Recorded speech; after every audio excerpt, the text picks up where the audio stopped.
In wide-ranging remarks on the Senate floor Tuesday, Senate Minority Leader Mitch McConnell voiced his support for the Electoral Count Reform and Presidential Transition Improvement Act. The Kentucky Republican cited the Capitol riot as a catalyst for the bill. McConnell said, quote, "The chaos that came to a head on January 6th of last year certainly underscored the need for an update.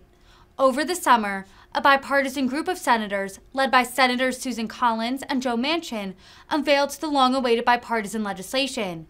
Its goal is to overhaul, quote, archaic and ambiguous election laws after former President Trump's legal team attempted to exploit unclear language in an 1887 law to keep him in power after the 2020 election." The Republican leader. Last night, our Democratic colleagues released a draft short-term government funding bill. Big parts of the draft are unobjectionable because they were negotiated across party lines. Both sides of the aisle want to prevent a government shutdown that no one wants. Both sides want to keep resources flowing to disaster-stricken communities.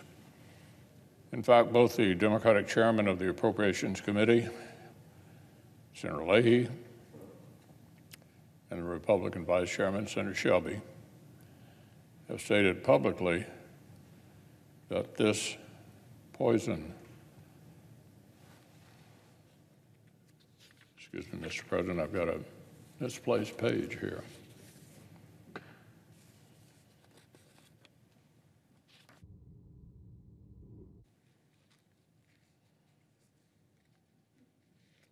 As I was saying, both sides want to continue time-sensitive support for Ukraine, but unfortunately, our Democratic colleagues decided to put in extraneous partisan language, in fact, a poison pill. This extraneous poison pill is not related to keeping the government open. It was not negotiated across the aisle. In fact, both the Democratic chairman of the Appropriations Committee, Senator Leahy, and the Republican Vice Chairman, Senator Shelby, as I was saying earlier, have stated publicly that this poison pill should not be in the underlying bill. The poison pill is a phony attempt to address an important topic of permitting reform. It is much too difficult to build things in America and unleash American energy. Liberal regulations and red tape are a huge part of the problem. That's why Republicans are the leaders on this issue. That's why my colleague, Senator Capito, has introduced a strong, robust package that would actually move the ball forward. What our Democratic colleagues have produced is a phony fig leaf that would actually set back the cause of real permitting reform. This is an issue where it should be very easy to improve upon the status quo. But amazingly, our Democratic colleagues have managed to write language that would actually, listen to this, make things even worse. Senator Manchin's bill goes out of its way to avoid actually amending the National Environmental Policy Act or any other environmental law. It layers new bureaucracy on top of existing bureaucracy. Its new requirements and deadlines are paper tigers with no enforcement. The few parts of this legislation that would actually change the status quo would take things from bad to worse. For example, yesterday, a long list of state attorneys general wrote the Senate a panicked letter explaining that Senator Manchin's language would, quote, eviscerate states' ability to chart their own land use and energy policies. Eviscerate states' ability to chart their own land use and energy policies. Among other problems, they explain how this legislation creates a backdoor to sneak through an electricity grid takeover, much like the Obama administration's unconstitutional so-called Clean Power Plan. These state-level officials are also sounding the alarm about higher costs for their citizens.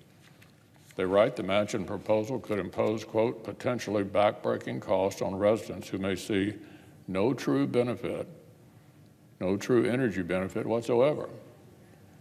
Democrats' policies already have electricity costs skyrocketing at the fastest rate in more than 40 years. The last thing that struggling families need are more Democratic policies that raise utility bills even higher still. This phony fig leaf is permitting reform in name only.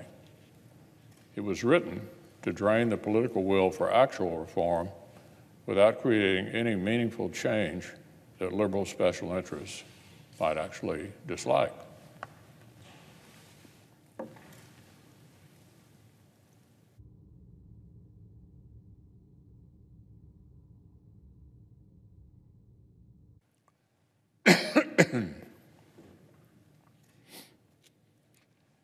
If tepid Democratic support for this phony fig leaf is all that our colleague from West Virginia got in return for approving yet another taxing and spending spree during an inflation crisis, it's hard to imagine a worse bargain for a senator or for the country. So, Mr. President, if the Senate votes today on proceeding to a bill that has this partisan poison pill jammed into it, I'll be voting no, and I would urge all my colleagues to vote no as well. This all-Democratic government has a smooth and obvious path on government funding. The path is obvious. Drop the extraneous partisan language and let the bipartisan CR move forward.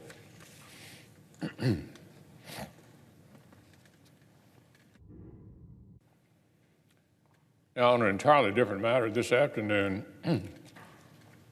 those of us on the Rules Committee will mark up a bipartisan package of updates to the Electoral Count Act of 1887.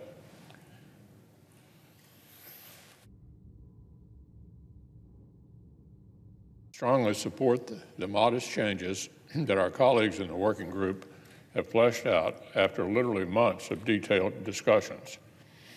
I'll proudly support the legislation, provided that nothing more than technical changes are made to its current form. I particularly want to thank Senator Collins and Senators Capito, Murkowski, Portman, Romsey, Sass, Tillis, and Young for their intense work with Democratic colleagues to get this right.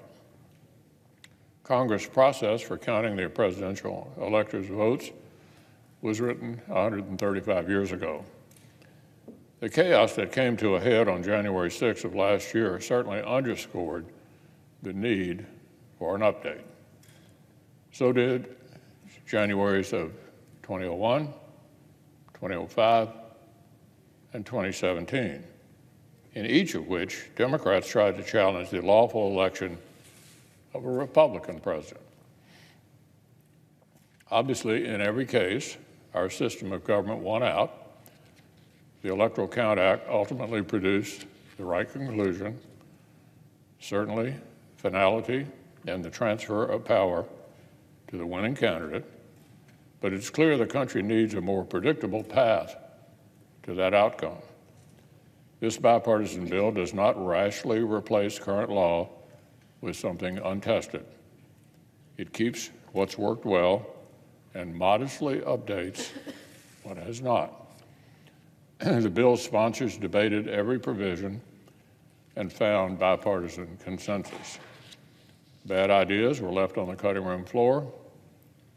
The resulting product, this bill, as introduced, is the only chance to get an outcome and to actually make law. Here's what the legislation does. It raises the threshold for objecting to the electoral count, preserving options if something incredibly unlikely were to happen, but ensuring claims with hardly any support can't paralyze the process. It makes the already plain fact of the 12th Amendment even clearer, that the Vice President has never had and will never have discretionary powers over the counting. It protects states' primacy in appointing their electors but ensures they publicize the rules actually before the election. It rejects unwise challenges like creating new causes of action that would leave every election up to the courts and create uncertainty. It makes modest technical updates to other pertinent laws, such as the Presidential Transitions Act. And Senator Collins' bill does all those modest but important things without capitulating to our Democratic colleagues' obsession with a sweeping federal takeover of all of our election law. So I look forward to supporting the legislation as introduced in committee.